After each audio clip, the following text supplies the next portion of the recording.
Hallo zusammen, ich begrüße euch ganz herzlich zu meinem Live. Ich bin die Katrin Erni und ich möchte heute mit euch über Unterschied reden zwischen dem schweizerischen Hochdeutsch und Hochdeutsch, wo man in Deutschland redet.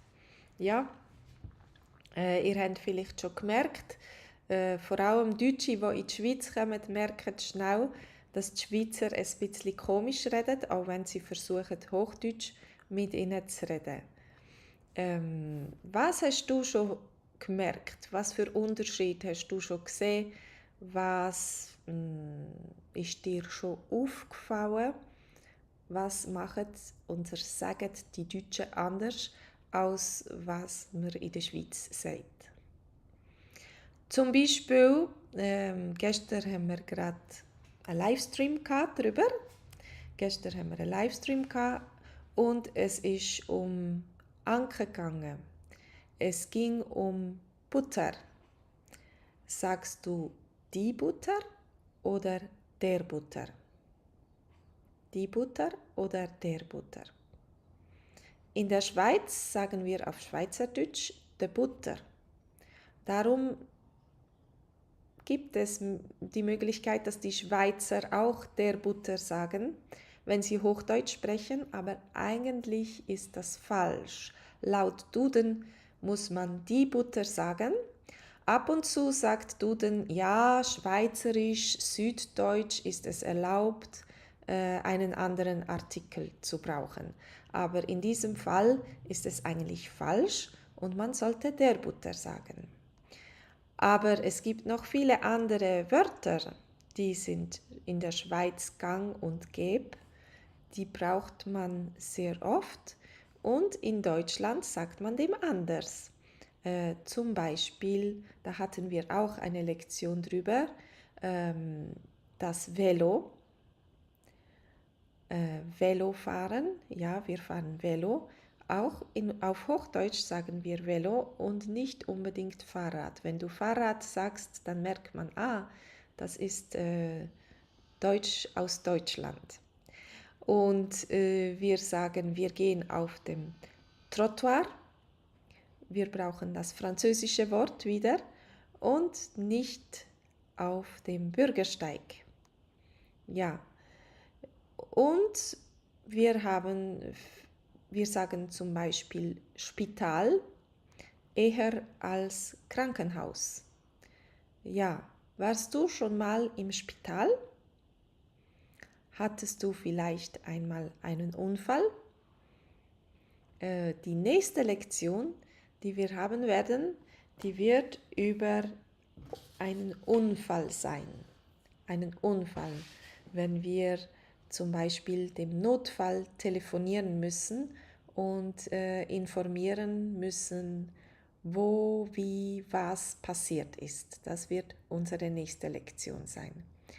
Und du, woher kommst du? Was machst du? Welche Dialekte oder Akzente hörst du oft? Du kannst mir schreiben im Chat, schreibe mit mir und dann werden wir zusammen etwas sprechen können. Und wenn nicht, dann lade ich dich ein auf meine Homepage. Gestern hatten wir eine lustige Geschichte über Missverständnisse, wenn man verschiedene Wörter braucht. Missverständnisse,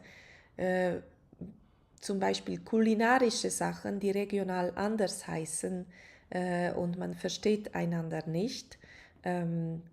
Zum Beispiel, wir haben in der Schweiz ein traditionelles Gericht, das ist die Rösti oder Rösti. Aber in Deutschland sagt man eher Kartoffelpuffer und vielleicht macht man es auch ein bisschen anders. Die Kartoffelpuffer macht man ein bisschen anders als die Rösti.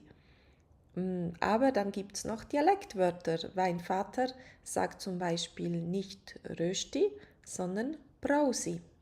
Ja, ein ganz anderes Wort wieder. Und das gibt manchmal Missverständnisse, wenn wir verschiedene Wörter brauchen. Und dann müssen wir fragen, wie sagst du dem? Was meinst du genau? Was ist das? Ja, und um das ging es in unserer Lektion am Montag. Wenn du willst, kannst du dich einloggen und sie noch einmal sehen, die Schweizerdeutsch-Lektion. Und die Hochdeutsch-Lektion gestern am Dienstag, da haben wir auch darüber gesprochen. Da gab es ein bisschen andere Unterschiede, zum Beispiel verschiedene Artikel, wenn wir auf Hochdeutsch sprechen oder auf Schweizerdeutsch. Es ist die Butter, dann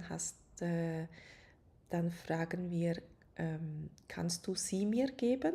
Und für uns Schweizer ist das ein bisschen komisch, weil wir an eine den Butter denken. Wir denken, das ist maskulin. Also für mich tönt es komisch, wenn du sagst, kannst du sie mir geben? Ja, und ich denke, das ist auch ein Problem, das viele Engländer oder englischsprachige Leute haben. Auf Englisch ist das meiste it, wenn es nicht um Personen geht. Und dann plötzlich ist der Tisch maskulin und die Lampe ist feminin und wir sagen er und sie anstatt einfach it. Ja, das ist auch ähm, das ist eine kleine Schwierigkeit mit all diesen Artikeln.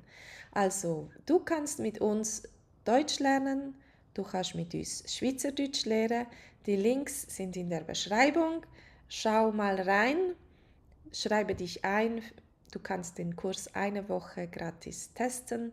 Wir versuchen auch unterhaltsame Geschichten zu machen, die Themen in unterhaltsame Geschichten zu verpacken, damit es Lust macht, miteinander zu lernen. Und nach unseren Livestreams haben wir jeweils ein Zoom-Treffen, dort kannst du auch das Sprechen üben. Du kannst mit uns und mit anderen zusammen üben, Deutsch oder Schweizerdeutsch zu sprechen. Alors, je t'invite à venir regarder nos leçons sur mon site internet. Nous avons des leçons de suisse allemand et des leçons d'allemand. Tu trouves les liens dans la description. Et tu peux aussi regarder les leçons qu'on a déjà eues sur ce thème cette semaine, les différences entre Hochdeutsch und Schweizer Hochdeutsch, et aussi le lundi les différences entre les différents dialectes et comment demander quand on ne comprend pas un mot. Oui. Alors, ça, c'est pour nos leçons. La semaine prochaine, nous allons parler d'un accident. Alors, comment téléphoner? Et le mot-clé de la semaine prochaine, c'est upper, quelqu'un. Upper, uppis, upperem.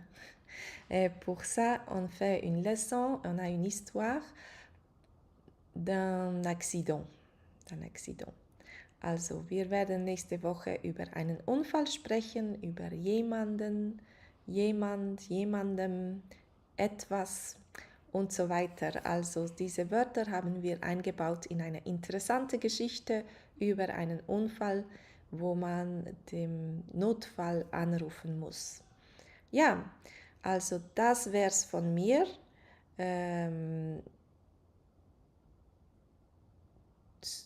Tu peux aller sur mon site internet et t'inscrire et tester le cours pour 7 jours gratuitement.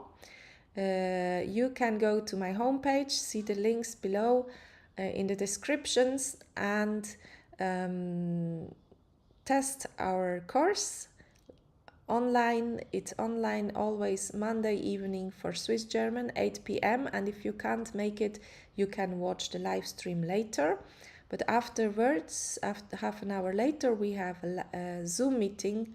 So it's interesting to come to the Zoom meeting and meet other people and speak with each other, exercise your speaking skills. Then on Tuesday evening, we have the same text, the same story, but in High German, we exercise our High German. If you want, you can also book both courses.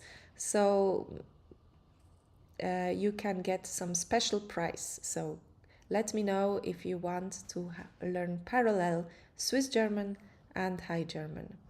So this is for our next lesson.